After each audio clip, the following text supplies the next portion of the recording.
لہٰذا ایک طرف مسجد ہے اور دوسری طرف مجلس۔ مسجد کا تقاضا یہ ہے کہ کچھ اللہ کے متعلق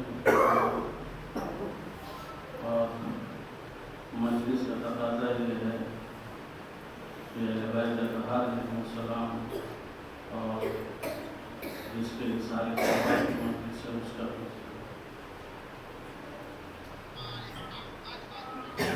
قرآن مجید کی جو آیت میں نے آپ کے سامنے پیش کی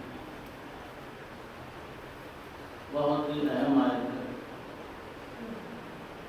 جس میں خداوند عالم نے ہمارے لیے ایک بہت بڑا فیصلہ لیا ہے اور ہمارے حق میں بہت عظیم فیصلہ کیا ہے کہ اگر ایک اچھی زندگی جینا چاہتے ہیں اور عزت کے ساتھ اگر زندگی بسر کرنا چاہتے ہیں،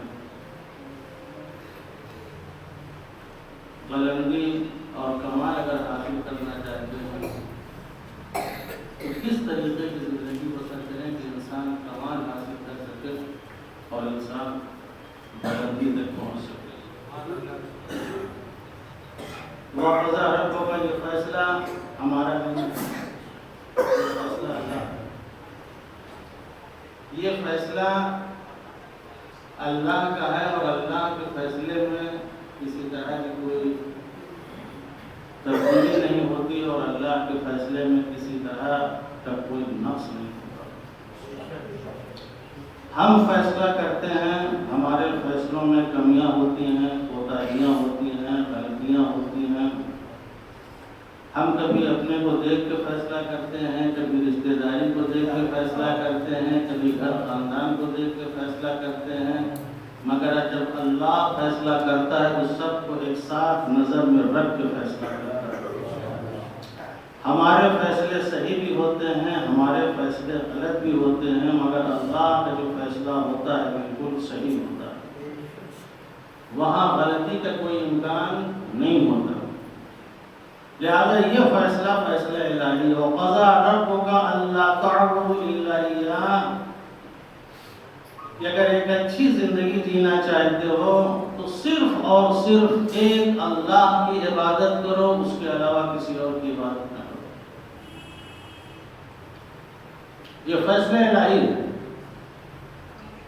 ایک اچھی زندگی جینا چاہتے ہو، بہترین زندگی جینا چاہتے ہو تو صرف اور صرف اللہ کی عبادت کرو، صرف اور صرف اللہ کی بندگی کرو، صرف اور صرف اللہ کی غلامی اختیار کرو، اس کے علاوہ نہ کسی کی بندگی کرو، نہ کسی کی غلامی کرو، نہ کسی کی عبادت کرو، صرف ایک اللہ کی عبادت کرو۔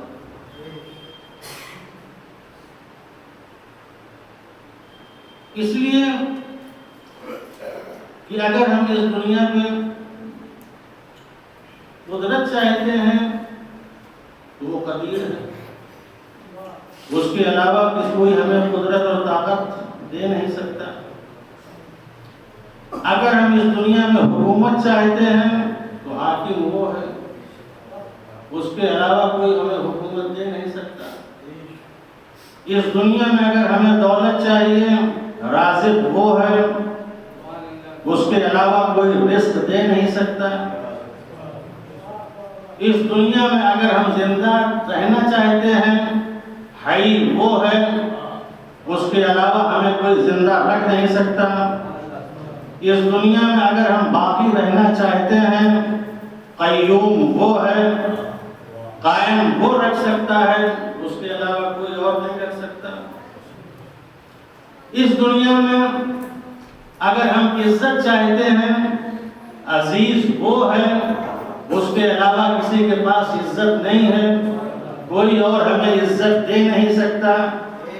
اگر ہم کمال چاہتے ہیں تو کامل وہ ہے، کمال وہی عطا کرے گا، اس کے علاوہ کوئی اور نہیں دے سکتا۔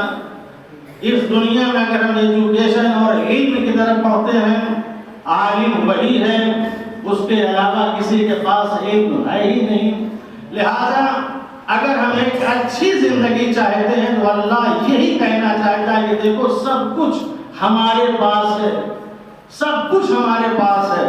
اگر تم ہماری عبادت کرو گے، اگر تم ہماری اطاعت کرو گے تو تم دنیا میں حکومت بھی کر سکتے ہو، دنیا میں اقتدار بھی حاصل کر سکتے ہو، دنیا میں دولت مند بھی بن سکتے ہو، دنیا میں عزیز بھی بن سکتے ہو، دنیا میں سب سے حسین بھی بن سکتے ہو۔ اس لیے کہ جب سارے کمالات ہمارے اندر ہیں تو یہ سارے کمالات تمہارے اندر منتقل ہو جائیں گے اور تم اسی بلندی پر پہنچے گے جس بلندی پر ہم تمہیں لے جانا چاہتے ہیں۔ صلوات پڑھیں محمد والے محمد۔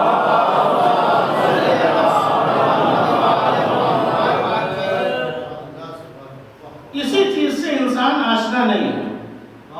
آج ایک اللہ کو چھوڑنے کی وجہ سے آج ہمارے پاس نہ عزت ہے، نہ ہمارے پاس حکومت ہے، نہ ہمارے پاس اقتدار ہے۔ جو کچھ ہے یہ سب کے سب جھوٹی عزتیں ہمارے پاس ہے، جسے ہم حقیقی عزت سمجھ کے زندگی گزار رہے ہیں کہ ہمارے پاس عزت۔ آج ہم راستے سے گزرتے ہیں، ایک شرابی ہمیں سلام کر لیتا ہے تو ہم بہت خوش ہو جاتے ہیں، محلے کا شرابی تک ہم کو سلام کر رہا ہے۔ ایک جوا کھیلنے والا اگر ہمیں سلام کر لیتا ہے، ہمارا احترام کر لیتا ہے تو ہم بہت خوش ہو جاتے ہیں کہ لوگ ہمیں جوا کھیلنے والے بھی ہیں لیکن ہمیں سلام کر رہے ہیں۔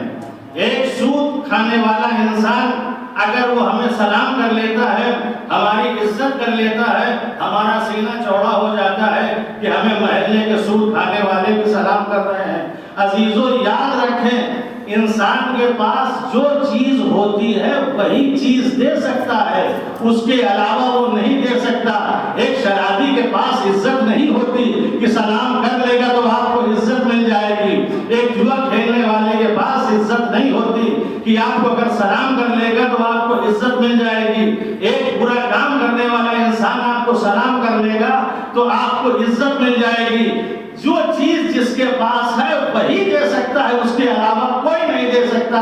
اللہ کہہ رہا ہے العزت للہ، عزت اور صرف اللہ کے پاس ہے، اس کے علاوہ کسی اور کے پاس نہیں ہے۔ اگر عزت چاہیے تو اللہ سے حاصل کرو، کسی اور سے حاصل کرنے کی کوشش نہ کرو۔ صلوات پڑھیں محمد والے محمد۔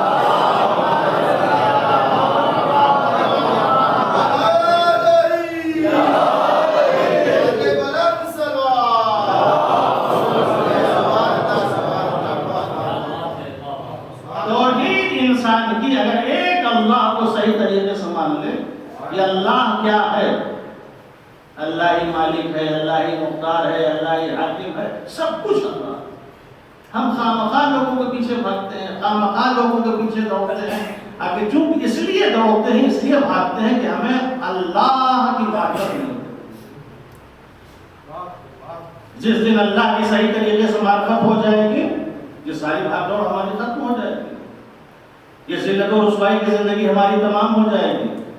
یہ جو کچھ ہے صرف اس وجہ سے ہے کہ ہمیں جسے سب سے پہلے پہچاننا چاہیے ہم نے اس کو نہیں پہچانا۔ جس کی معرفت سب سے پہلے ہونی چاہیے اس کی معرفت ہمیں نہیں. لہٰذا دیکھیں انسان کہاں کہاں بھاگ رہا ہے. اور حدیث قدسی ہے، حدیث قدسی میں ہے کہ اللہ نے کہا کہ میں نے کچھ چیزیں کچھ جگہ رکھی ہیں، لوگ اس کو کہیں اور تلاش کرتے ہیں. ہم نے کہیں اور رکھی، لوگ اس کو کہیں اور تلاش کرتے ہیں. آپ بتائیے آپ نے کوئی چیز کہیں رکھی ہے تو جہاں رکھی ہے وہیں تو ملے گی. اس کے علاوہ آپ پورا گھر تلاش کر لیں، محلہ تلاش کر لیں، آپ کو کہیں نہیں ملے گی، وہیں ملے گی جہاں رکھی ہوئی. اللہ کہتا ہے میں نے اپنی عزت کو اپنی اطاعت اور بندگی میں رکھی ہے، لوگ بادشاہوں کے دربار میں تلاش کر رہے ہیں.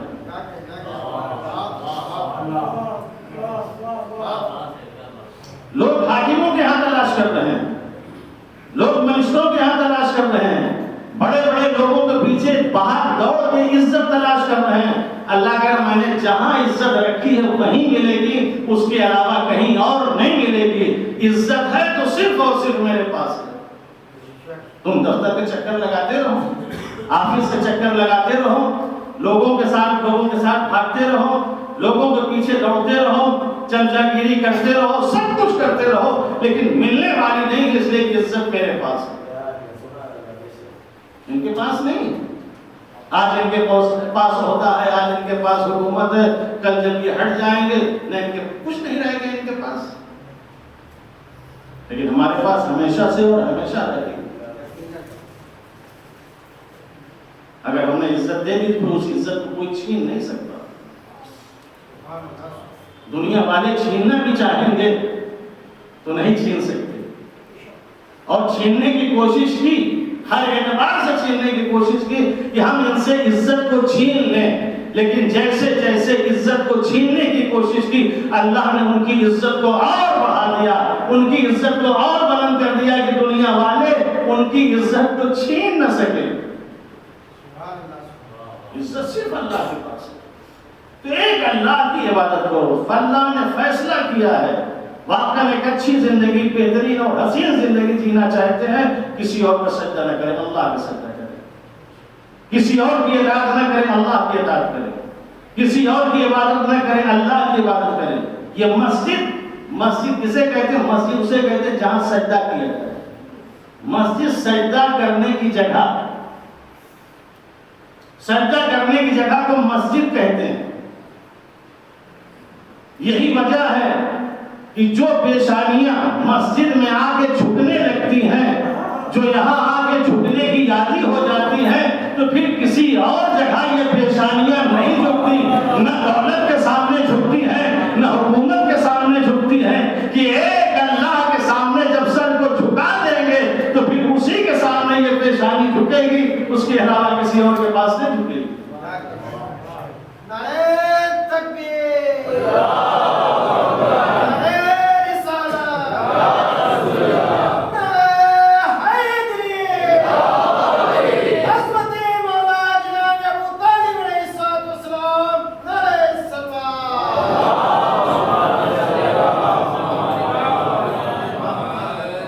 جو پیشانیاں محروم ہیں سجدوں سے،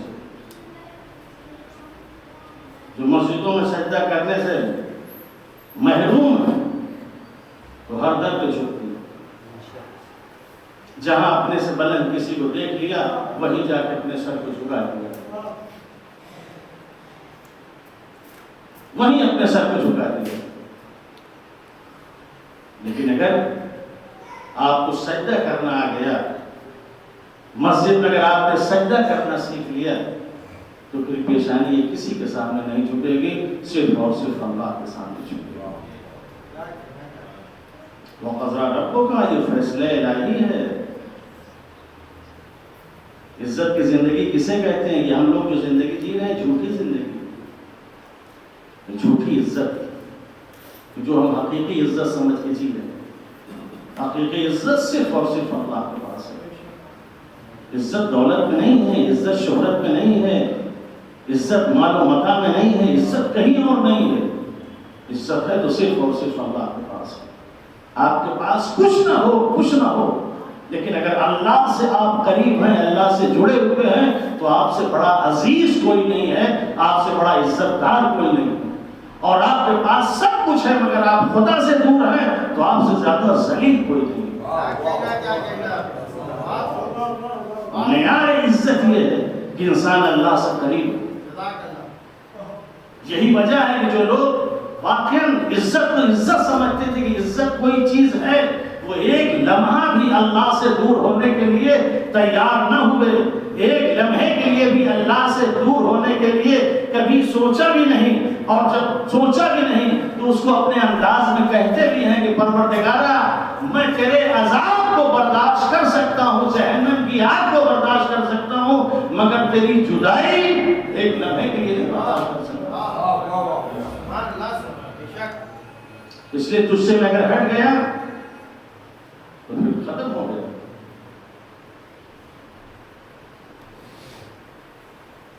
انسان کو چاہیے کہ اللہ سے قریب ہو، اللہ سے قریب، یہی انسان کی کامیابی ہے اور یہی انسان کی بہترین زندگی ہے۔ سب سے پہلا جملہ کہ واقعا اگر آپ اپنے آپ کو اچھا دیکھنا چاہتے ہیں تو اللہ سے قریب، اللہ کی عبادت کیجئے اور اللہ کی اطاعت کیجئے، خدا کی بندگی کیجئے، کسی اور کی بندگی نہ کیجئے، ایک اللہ کی بندگی اور غلامی اگر کر لی تو ساری غلامی سے آپ آزاد ہو جائیں گے، ساری زنجیریں آپ کی ٹوٹ جائیں گی۔ یہ بندگی، یہ غلامی جو ہے دو طرح کی ہوتی ہے، ایک بندگی اجباری اور ایک بندگی اختیاری۔ ایک بندگی اجباری ہے اور ایک بندگی اختیاری ہے۔ انسان کے علاوہ جتنی بھی مخلوق ہیں سب کی بندگی اجباری ہے، مجبور ہے بندگی کرنے کو، طوعاً و کرہا قرآن کہتا ہے، چاہے یا نہ چاہے اللہ کی بندگی کرنا، اللہ کی عبادت کرنا۔ یسبح للہ ما فی السماوات و ما فی الارض، جتنی بھی چیزیں زمین میں آسمان میں سب تسبیح ہے، سب اللہ کی بندگی، سب اللہ کی اطاعت کرتی ہے، مجبور ہے بندگی کریں گے، اطاعت کریں گے۔ لیکن اللہ نے اس انسان کو اس بندگی سے آزاد رکھا، اجباری میں نہیں رکھا، اختیاری میں رکھا کہ سب نے سب بندگی کرنے پر مجبور ہے، لیکن اللہ نے انسان کو اختیار دیا۔ یہ اختیار اللہ نے اسے کیوں دیا؟ یہ اختیار اللہ نے کیوں دیا؟ یہ اختیار اللہ نے اسی لیے دیا کہ چونکہ اللہ نے اس انسان کو اپنا مظہر بنا کے پیدا کیا ہے، اپنا وسیع و جانشین بنا کے پیدا کیا ہے۔ اگر یہ اسے بھی مجبور بنا کے پیدا کرتا تو جتنی صلاحیتیں اس کے پاس تھی بس اتنی ہی صلاحیت ہوتی، اس کے آگے نہ بڑھ پاتی۔ لہذا اللہ نے انسان کو اختیار دے دیا، اسے چھوٹ دے دی کہ تمہارے اندر جتنی بھی صلاحیت ہو، جتنا بھی آگے بڑھنا چاہتے ہو، جتنا کمال حاصل کرنا چاہتے ہو، اتنا تم کمال حاصل کر سکتے ہو۔ اللہ نے انسان کو اختیار دیا، اور یہی اختیار کی وجہ ہے، اختیار کی وجہ ہے کچھ لوگوں نے اس اختیار سے اتنا فائدہ اٹھایا، اتنا فائدہ اٹھایا کہ ملائکہ سے آگے بڑھ گئے، لیکن کچھ لوگوں نے اس اختیار سے فائدہ نہ اٹھا کے جانور یا جانور سے بدتر ہو گئے۔ اللہ نے اختیار دیا تھا، کس لیے دیا تھا؟ تاکہ تم اپنے آپ کو بلند کرو، دنیا میں صرف اور صرف تم رہو، اس کے علاوہ کوئی اور نہ رہے، نہ تم سے کوئی بہتر ہو، نہ تم سے کوئی حسین ہو، نہ تم سے کوئی اچھا ہو، تم ہی اس دنیا کے سب کچھ ہو۔ لیکن یہی انسان اپنے اختیارات سے فائدہ نہ اٹھا سکا۔ جس انسان کو بلند ہونا چاہیے تھا، جس انسان کو کمال حاصل کرنا چاہیے تھا، جس انسان کو مظہر الہی بننا چاہیے تھا، وہ انسان خدا سے دور ہونے کے بعد اپنے آپ کو اتنا پست کرتا ہے، اتنا پست کرتا ہے کہ جانور کی منزل میں آ جاتا ہے۔ کالانعام بل ہم اضل، یہ جانور نہیں بلکہ جانور سے بھی بدتر ہو جاتا ہے۔ تو سارے مخلوق مجبور ہیں اللہ کی بندگی میں، لیکن اللہ نے اس انسان کو اختیار دیا۔ کتنا اس کا رحم و کرم ہمارے اوپر تھا ان اختیارات سے ہمیں کتنا فائدہ اٹھانا چاہیے تھا، اس اختیار سے ہمیں کتنا آگے بڑھ جانا چاہیے تھا. اور لوگوں کو جو اللہ نے اختیار دیا تو یہ اختیار پھر انسان اس اختیار کا استعمال کر کے اپنی ذات کو خدا کی ذات میں فنا کر کے اتنا بلند کر دیا کہ پھر ایک انسان کا ہاتھ نہ رہا، ید اللہ ہو گیا. ایک انسان کا چہرہ نہ رہا، وجہ اللہ ہو گیا. ایک انسان کی آنکھ نہ رہی، عین اللہ ہو گئی. تو عزیزو، جب انسان اپنے آپ کو بلند کرتا ہے تو اس مقام پر پہنچا دیتا ہے کہ جا کے اس کے ہاتھ، اس کی آنکھیں سب اللہ کے اس میں آ جاتی ہیں. لیکن جب ایک انسان اپنے آپ کو پست کر دیتا ہے تو پھر وہ کہاں چلا جاتا ہے؟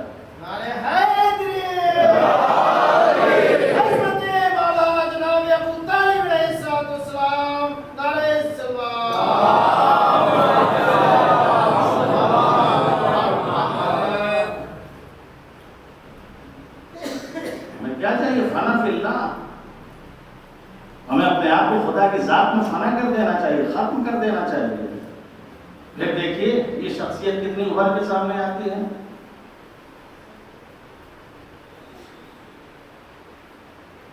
اور شاعر نے بھی خوبصورت شعر کہا، اکثر و بیشتر آپ سنتے رہتے ہیں، ملا دے اپنی ہستی کو اگر کچھ مرتبہ چاہے کہ دانا خاک میں مل کر گل و گلزار ہو. جب تک اپنے آپ کو خاک میں نہیں ملائیں گے، جب تک اپنے آپ کو اللہ کی ذات میں فنا نہیں کریں گے، تب تک یہ گل، یہ گلزار، یہ چمن، یہ ساری چیزیں وجود میں نہیں آ سکتی. ملا دے اپنی ہستی کو اگر کچھ مرتبہ چاہے. انسان کو یہ چاہیے کہ اپنی ذات کو خدا کی ذات میں ملا دے، فنا کر دے. معلوم ہو کہ واقعی یہ انسان ہے، لیکن یہ اپنی خودی کو، اپنی انانیت کو یہ نہیں ملا پاتا،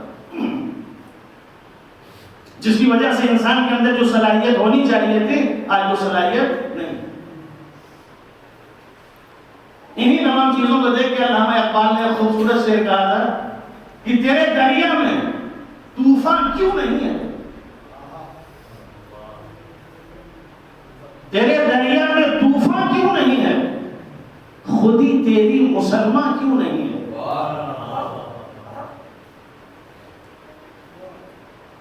تیرے دریا میں طوفان کیوں نہیں؟ دریا سمندر کی شان کیا ہوتی ہے؟ جہاں ہلچل ہو، جہاں طوفان ہو، جہاں لہریں ہوں، جہاں موجیں ہوں،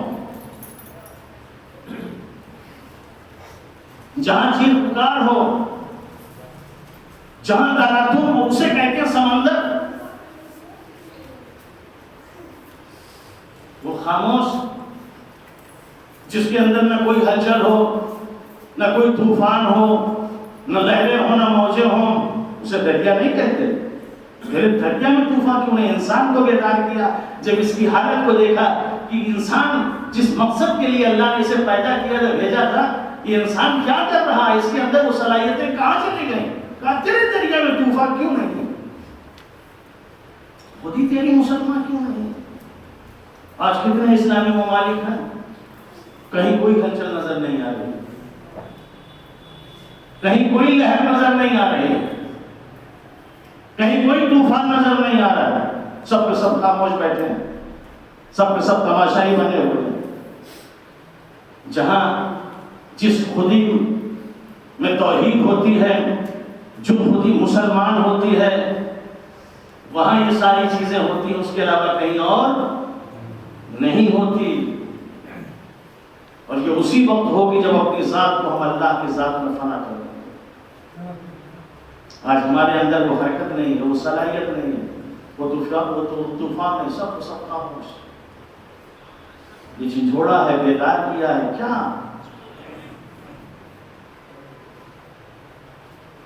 جب طوفان ہوتا ہے، بیداری ہوتی ہے، ہلچل ہوتی ہے، تو پھر انسان کچھ بھی نہیں. جب یہ کہہ دیتا ہے قالوا ربنا اللہ ثم استقاموا، جب کہتا ہے کہ ہمارا رب اللہ ہے، ثم استقاموا، پھر یہ کھڑا ہو جاتا ہے، جس کے اندر قیام کرنے کی صلاحیت پیدا ہو جاتی ہے. پھر وہ ڈرتا نہیں، پھر پھر حاکم اللہ ہے، اس کے علاوہ کوئی اور نہیں، رازق اللہ ہے، اس کے علاوہ کوئی اور نہیں، مالک اللہ ہے، اس کے علاوہ کوئی اور نہیں۔ جب انسان کہتا ہے ربنا اللہ، ہمارا رب اللہ ہے، تو پھر اس کے اندر استقامت آ جاتی ہے۔ اور جب تک رب انسان صحیح طریقے سے نہیں مانتا، نہیں تسلیم کرتا، پھر حاکم کسی اور کو مانتا ہے، سپر پاور کسی اور کو مانتا ہے، طاقتور کسی اور کو مانتا ہے، خدا کے اوپر بھروسہ نہیں ہوتا۔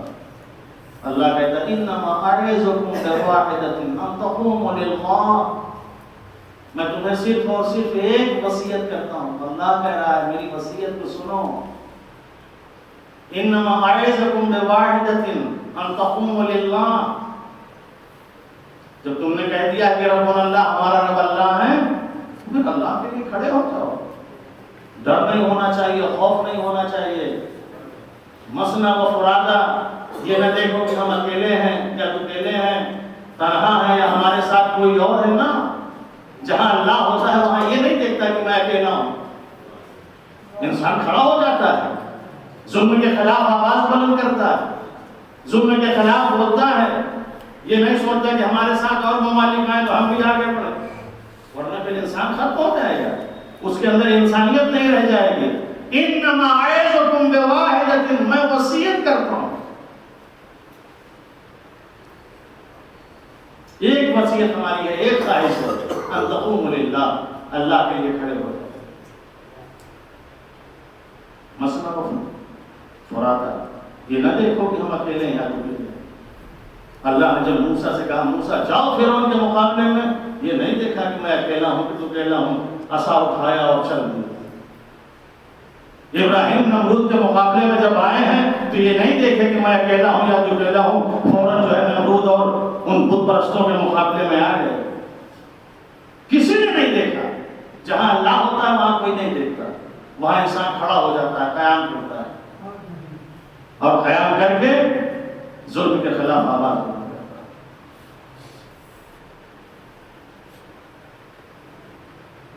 تو یہ کب ہوگا؟ یہ اس وقت ہوگا جب انسان کے اندر الوہیت، ربوبیت، یہ ساری چیزیں ہوں گی، تبھی جا کے انسان اس مقام اور اس منزل پہ ہوگا، ورنہ یہ صلاحیت اس انسان کے اندر نہیں ہوگی۔ جب ایسے انسان ہوتے ہیں پھر اللہ کہتا ہے کہ انہی کے نام عزت ہے، انہی کے نام شہرت ہے، انہی کے نام سب کچھ ہے، ان سے بہتر اس دنیا میں کوئی نہیں ہے، ان سے اچھا اس دنیا میں کوئی نہیں۔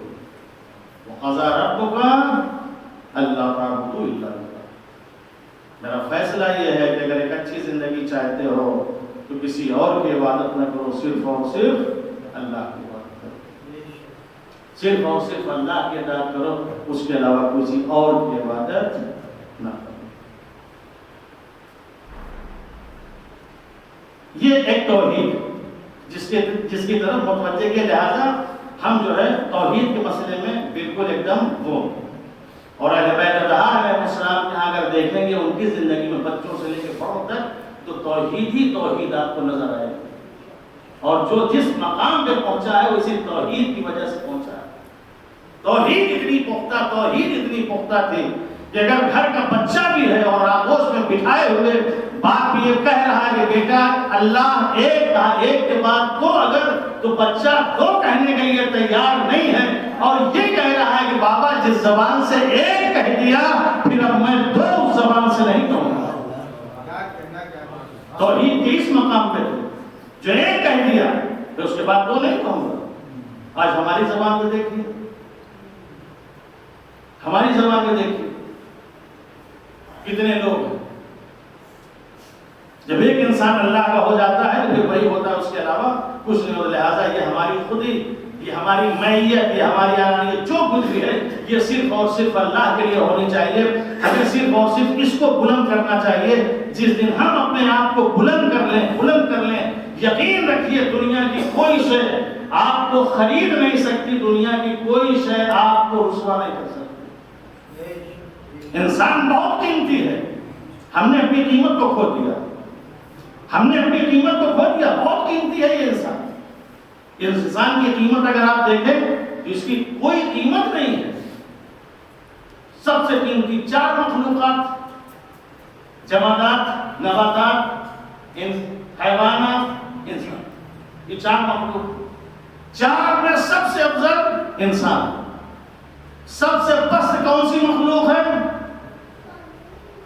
جماد، یہ پتھر، مٹی، یہ سب سے پست مخلوق ہے۔ جتنی چیزیں اس کے اندر ہیں، سونا چاندی جتنے بھی دھات، یہ سب کے سب کیا ہے؟ پست مخلوق۔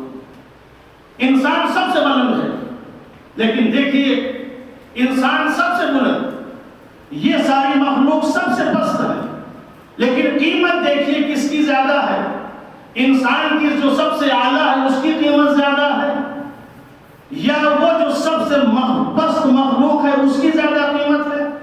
اگر بازار میں آج ان دونوں کو لے آئیے، ایک طرف انسان کو لے کے آئیے اور دوسری طرف جماد اور پتھر کو لے کے آئیے، ہیرے اور جواہرات کو لے کے آئیے اور سونا اور چاندی کو لے کے آئیے، تو عزیزو 1 تولہ سونا خریدنا بہت مشکل ہوگا، 1 کنٹل کا انسان خریدنا بہت آسان ہوگا۔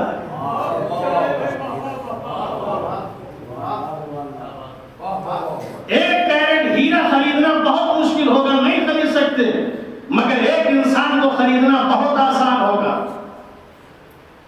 بازار میں اگر ان دونوں کے لے آئیے اور دونوں کے اگر آپ قیمت لگائیں تو عزیزو انسان اگر اسے خریدنا چاہیں بڑی آسانی سے خرید سکتے ہیں، اسے اگر خریدنا چاہیں تو آپ لوگ پریشان ہیں۔ 1 تولہ اگر سونا لینے جائیں 70,000 75,000 تولہ سونا کون خرید سکتا ہے؟ انسان سوچے کہ 10 مرتبہ خریدیں کہ نہ خریدیں، خریدیں کہ نہ خریدیں۔ انسان 1 تولہ سونا نہیں خرید پا رہا ہے، لیکن اسی انسان کو اگر خریدنا چاہے تو بڑی آسانی سے خرید لیتا ہے۔ کبھی چائے پلا کے خرید لیتا ہے، کبھی بیڑی اور سگریٹ پلا کے خرید لیتا ہے، کبھی معمولی چیزوں سے خرید لیتا ہے۔ تو اسی انسان کی قیمت کا اندازہ لگائیں کہ جو سب سے پست تھی اس نے اپنے آپ کو کتنا بلند کیا کہ آج دنیا اسے خرید نہیں پا رہی تھی۔ جو سب سے بلند تھا اس نے اپنے آپ کو اتنا پست کیا کہ ایک معمولی سا ذلیل انسان بھی خرید لے گا۔ صلوات پڑھو محمد والے محمد۔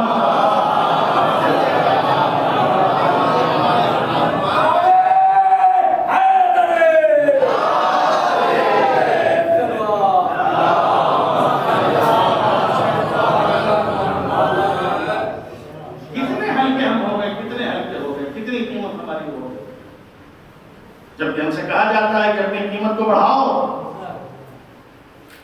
ایک اللہ اشترى بالمؤمنین انفسهم بأن لهم الجنہ، کہ تم نے جو اپنی قیمت اتنی گھٹا لی ہے، اتنے پست ہو گئے ہو، اتنے گھٹیا ہو گئے ہو، تمہیں اپنی قیمت نہیں معلوم۔ اگر تم اپنی قیمت کو اگر دیکھنا چاہو، تمہاری قیمت جنت ہے، ہم نے تم کو جنت کے بدلے خریدا، تمہاری قیمت بہت زیادہ ہے۔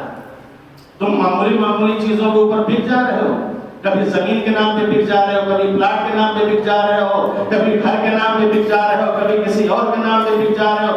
اپنے آپ کو کتنا تم نے ہلکا کر دیا۔ کیوں بک رہے ہو؟ اس لیے تم نے اپنے آپ کو ہلکا کر دیا۔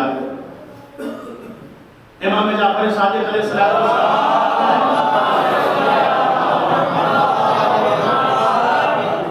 کہ جب انسان اپنی قیمت کھو دیتا ہے، اپنے آپ کو ہلکا کر دیتا ہے، تو وہ ایک سوکھے ہوئے پتے کی طرح ہو جاتا ہے۔ جس طریقے سے ہوا چلتی ہے تو سوکھے پتے کو جہاں چاہتی ہے اٹھا کے پھینک دیتی ہے، کبھی وہ نالی میں گر جاتا ہے، کبھی وہ حراست میں گر جاتا ہے، کبھی وہ کہیں اور اڑ کے چلا جاتا ہے۔ اسی طریقے سے جب ایک انسان اپنے آپ کو ہلکا کر دیتا ہے تو اس انسان کو کہاں لے جا کے پھینک دیا جائے کوئی بھروسہ نہیں۔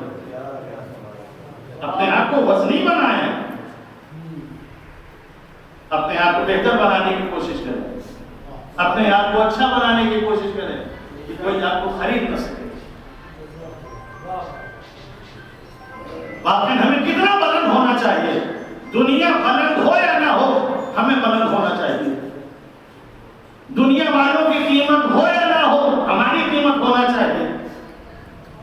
سب سے زیادہ قیمتی ہمیں ہونا چاہیے، اور یہی وجہ ہے اگر ہم نے اپنی قیمت کو بلند کر لیا تو کوئی ہمیں نہیں خرید سکتا۔ اور اس دنیا میں سب سے بلند ہم ہی کو ہونا چاہیے۔ بھائی اتنی مجلسیں کیوں سنتے ہیں، اتنے فضائل ہم کیوں سنتے ہیں؟ اسی لیے سنتے ہیں نا کہ ہم اپنے آپ کو بلند کریں، ہم اپنے آپ کو اس مقام پہ لے کے جائیں جس علی کے نام پر ہم نعرے لگاتے ہیں، جس کی ہم فضیلتیں سنتے ہیں، جس پر ہم واہ کرتے ہیں، اس علی کی فضیلت کی وجہ سے ہمارے اندر کتنے فضائل ہونا چاہیے. جیسا وہ قیمتی ہے ویسا ہمیں ہونا چاہیے. دنیا والے علی کو خریدنا چاہتے ہیں مگر علی کو خرید نہ سکے. دنیا میں علی کا کوئی خریدار نہ رہا. علی کا اگر خریدار اس دنیا میں ہوا تو صرف اللہ. اسی لیے اللہ نے کہا کہ اے میرے چاہنے والے، اے میرے بندو، اپنے آپ کو بلند کرو تاکہ تم اتنے قیمتی بن جاؤ کہ دنیا میں تجھے کوئی خرید نہ سکے، اور اگر خریدے تو میں خریدوں، اس کے علاوہ کوئی اور نہ.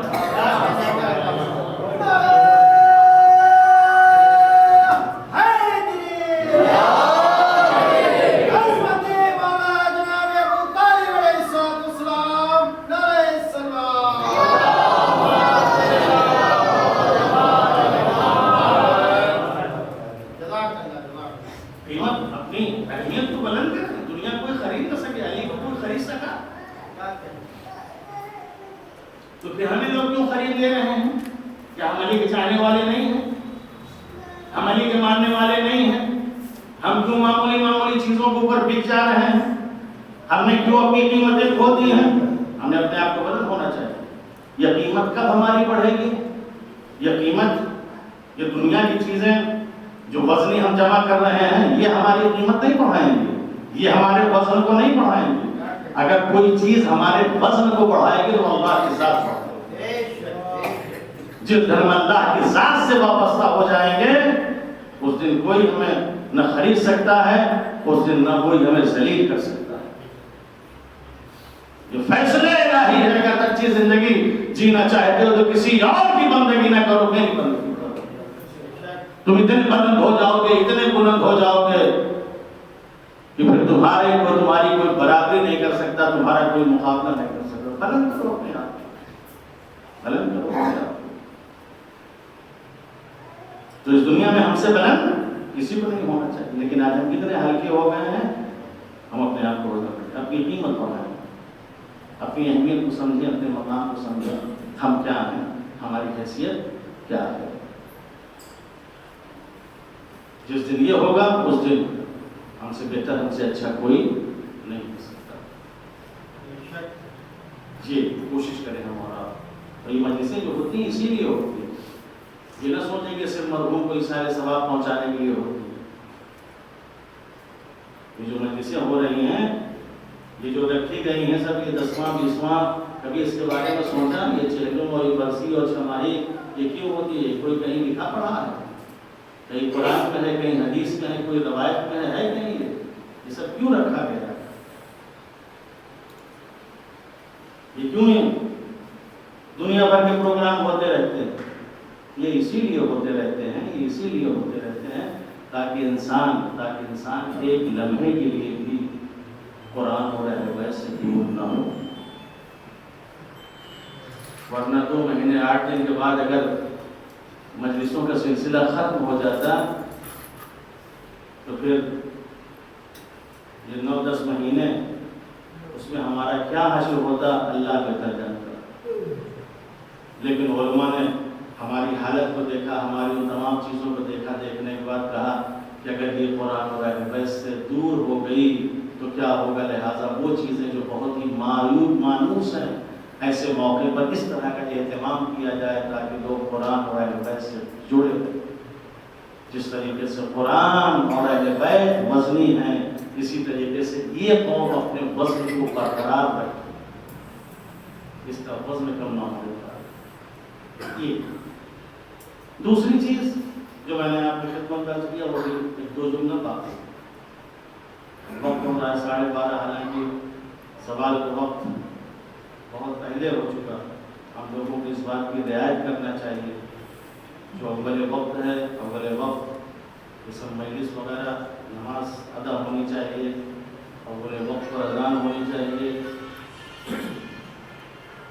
لیکن ہم اتنی تاخیر اور وقت کہ ہم کوئی قیمت نہیں سمجھتے، جس کی وجہ سے ایک وقت ایسا آتا ہے کہ دونوں چیزیں آپس میں ٹکرانے لگتی ہیں. وقضى ربك ألا تعبدوا إلا إياه، صرف اور صرف اللہ. ساری مشکل انسان کی حل ہو جائے گی، ساری پریشانی انسان کی حل ہو جائے گی. دوسری چیز وبالوالدین احسانا، والدین کے ساتھ احسان، والدین کے ساتھ نہیں کیا۔ دیکھیں قرآن مجید میں بہت سی آیتیں ہیں، 4 آیتیں تو ایسی ہیں کہ جن کے فوراً بعد اللہ نے ماں باپ، حقیقی رب کے بعد مجازی رب کا اللہ نے ذکر کیا ہے کہ نیکی اور احسان کرنا چاہتے ہو اللہ کے بعد تو ماں باپ کے ساتھ کرو، ماں باپ کے ساتھ نیکی اور احسان کرو۔ حالانکہ اللہ توحید کے بعد نبوت کے لیے بھی کہہ سکتا تھا نبیوں کے ساتھ احسان کرو، امامت کے لیے کہہ سکتا تھا اماموں کے ساتھ احسان کرو، انفاق کرو، غریبوں کے ساتھ، یتیموں کے ساتھ، کسی کے ساتھ کہہ سکتا تھا، لیکن کہتا ہے وبالوالدین، یعنی اپنے اطاعت اور اپنی معرفت اور اپنی عبادت کے بعد فوراً اگر کسی چیز کو اہمیت دیتا ہے تو وبالوالدین احسانا، اپنے باپ کے ساتھ، اپنے ماں کے ساتھ احسان نیکی کرو۔ یہ بہت بڑی نعمت ہے، بہت بڑی دولت ہے واقعہ۔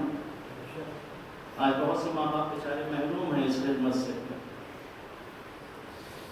ماں باپ کی کوئی سننے کے لیے تیار نہیں، جبکہ قرآن کی آیتیں بہت ہیں جو ماں باپ کی عظمت کو بیان کرتی ہیں، ان کے احترام کو بیان کرتی ہیں۔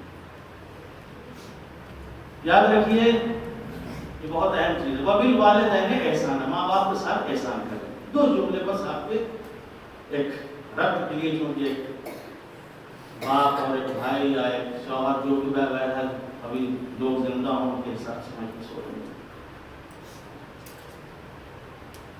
ایک شخص پیغمبر اعظم حضرت محمد مصطفیٰ صلی اللہ علیہ وسلم آیا اور آنے کے بعد کہتا ہے یا رسول اللہ، یہ جو قرآن میں ہے وبالوالدین احسانا، یہ ماں باپ کے ساتھ احسان اور نیکی کریں، ہمارے ماں باپ تو نہیں ہیں، مر گئے، میں کیا کروں؟ ماں باپ ہمارے مر گئے ہیں، میں کیا کروں؟ تو رسول اللہ نے کہا ماں باپ مر گئے ہیں، کیا کروں؟ کیا قرآن میں ایسا کچھ لکھا ہے کیا کہ زندہ ہوں تبھی احسان کرنا، مر گئے ہیں تو احسان نہ کرنا؟ ایک تو ایسا تو اللہ نے نہیں کہا وبالوالدین احسانا، ماں باپ کے ساتھ احسان کرو، نیکی کرو، یہ تو نہیں کہا کہ زندہ ہو تو کرنا، مر گئے ہو تو نہ کرنا۔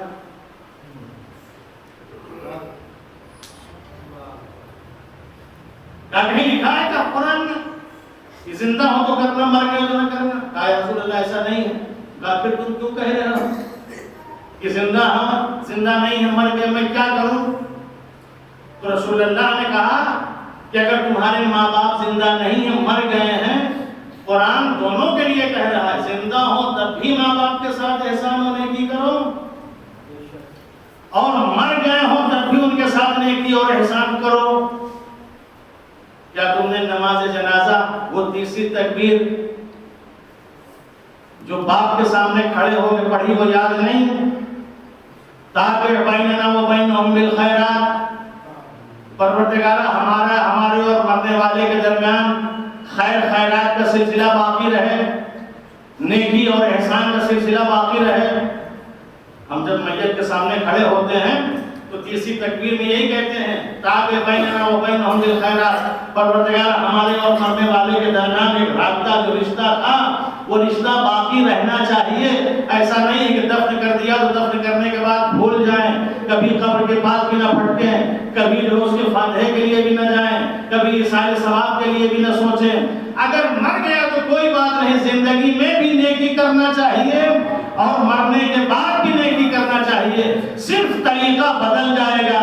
زندگی میں جن چیزوں کی تقاضے تھے اس لحاظ سے نیکی کرو، مرنے کے بعد جس چیز کی ضرورت ہے اس لحاظ سے نیکی کرو۔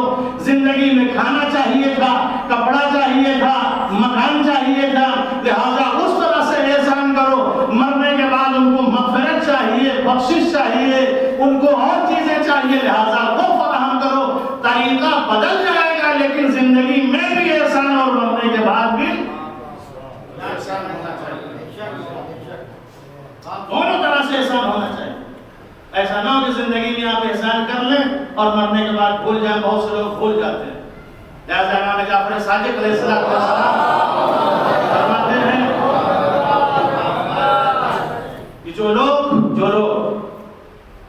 ماں باپ کے ساتھ زندگی میں احسان کرتے ہیں مگر مرنے کے بعد نہیں کرتے، اور جو لوگ زندگی میں نہیں کرتے مگر مرنے کے بعد کرتے ہیں، دونوں کے لیے امام نے فرمایا کہ دیکھیں آپ صرف نافرمان صرف وہی نہیں ہوتا جو زندگی میں ماں باپ کی خدمت نہ کرے، بلکہ نافرمان اسلام اسے بھی کہتا ہے جو مرنے کے بعد ماں باپ کے لیے ایصال ثواب نہ کرے۔ اگر زندگی میں نہیں کیا اور مرنے کے بعد کیا ہے تو نافرمان تھے، آپ تھے، تو اللہ جو ہے آزاد کر دے گا۔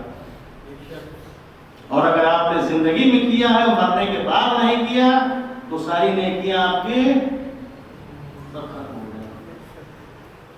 یہ ایسا نہیں ہے کہ آپ ایسا نہ کریں، ماں باپ کی خدمت، ماں باپ کا جو احترام ہے اپنی جگہ ہونا چاہیے۔ حضرت موسیٰ علیہ السلام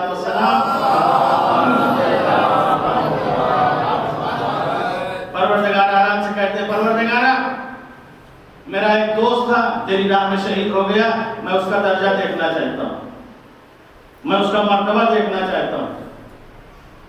اللہ نے کہا وہ تو جہنم میں گیا۔ کہ پروردگارہ تیری راہ میں شہید ہوا، کیا تو نے وعدہ نہیں کیا شہیدوں سے کہ میں شہیدوں کو جنت میں بھیجوں گا، میں شہیدوں کو زندہ رکھوں گا؟ وعدہ کیا ہے، وعدہ کیا ہے کہ جو شہید ہوگا وہ جنت میں جائے گا، زندہ رہے گا، اسے رزق ملے گا۔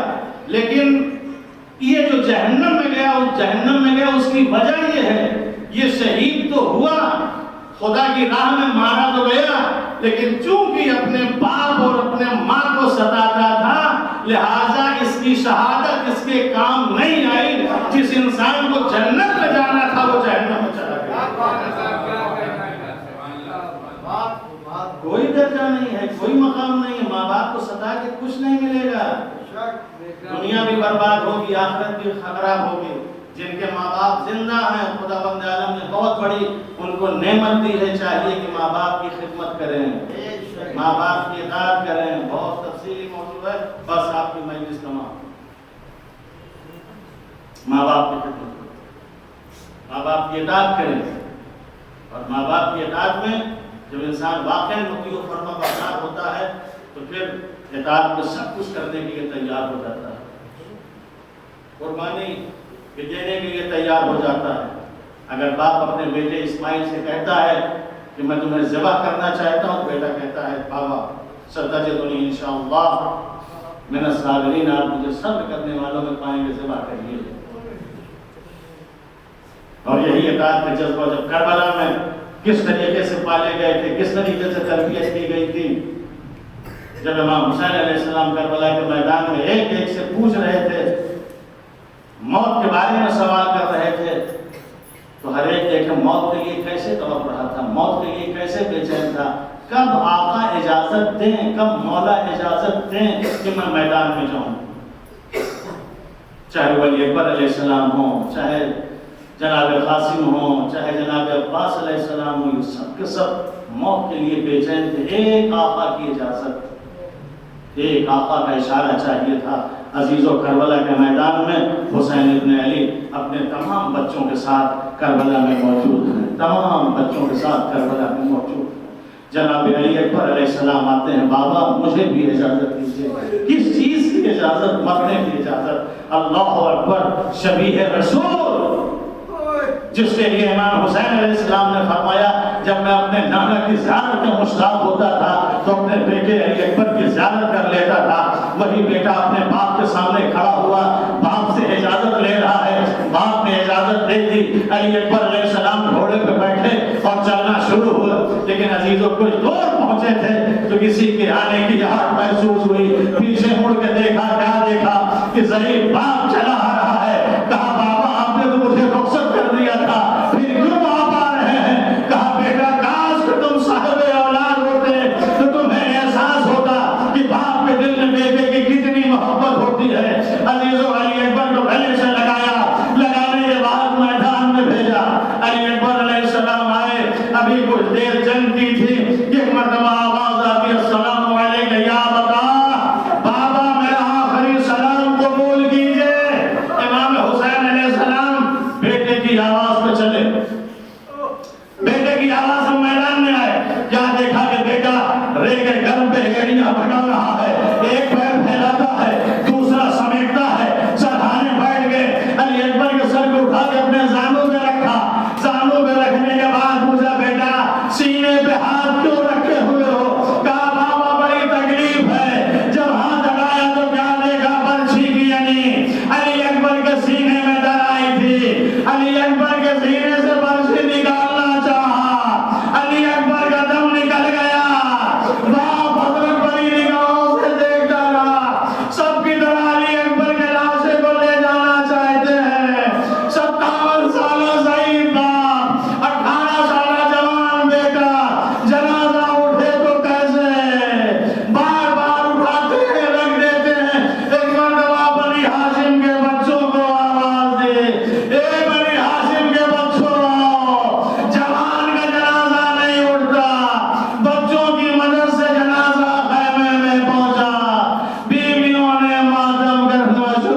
مرتبہ سورہ پر